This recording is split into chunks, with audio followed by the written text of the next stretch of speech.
Hi hello చూసారా మా బుడ్డగాని happy moment. దాని ఎంజాయ్మెంట్ దాని నవ్వు కోసం ఏదైనా చేయాలనిపిస్తుంది. పిల్లలు కదండి, వాళ్ళ ఎంజాయ్మెంటే మనకి మెయిన్. సో ఇదేంటంటే చిన్నది, మన చిన్నప్పుడు ఆడుకున్నాం, మనకు బాగా గుర్తుంటది.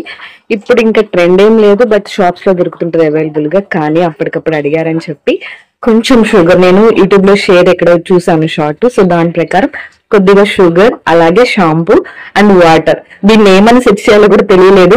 ఒక్కసారి చూసాను ఆ వీడియో, పెద్దగా రిమైండ్ లేదు ఎలా చేయాలన్నది కూడా. బట్ గుర్తున్న ఇంగ్రీడియంట్స్ అయితే వేసేసి ఇలా కలిపేసాం. చాలా బాగా మ్యాష్ చేయాలి మనం.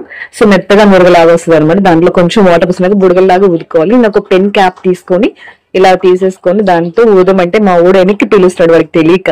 సో మా బుడ్డది అయితే కొంచెం బాగా చేసింది. సో అలా బుడగలు ఊదుకుంటే చూసారు ఎలా వచ్చిందో. ఇదొక హ్యాపీ మూమెంట్ అనమాట. అలా వస్తుంటే ఇక్కడ ఇంకా వాళ్ళ నాన్నగారు ఊరుతుంటే మా బుడ్డ చూడండి ఎలా ఎంజాయ్ చేస్తుందో. నాకు నాకు అని చెప్పి, నాన్న కదా కూతురు కోసం ఏదైనా చేస్తాడు అనమాట. అలా సూపర్. ఇది చిన్నప్పుడు రోజులు గుర్తొచ్చుంటాయి మా హస్బెండ్ కి. మీలో ఎంతమందికి మీ చిన్నప్పుడు రోజులు గుర్తొచ్చాయో కామెంట్ బాక్స్ లో కామెంట్ చేయండి. అలాగే మీకు ఎంతమందికి ట్రిక్ తెలుసో కూడా చెప్పండి. అంటే బుడగలు ఊదటం ఇంట్లో ప్రిపేర్ చేసుకోవటం ఏమైనా మీకు ఐడియాస్ తెలుసుంటే నాకు కామెంట్ బాక్స్ లో కామెంట్ చేయండి. తప్పకుండా చేస్తాను నేను కూడా, మళ్ళీ అది కూడా ట్రై చేస్తాను. ఫ్రెండ్స్ లైక్ చేయండి, షేర్ చేయండి. Thank you.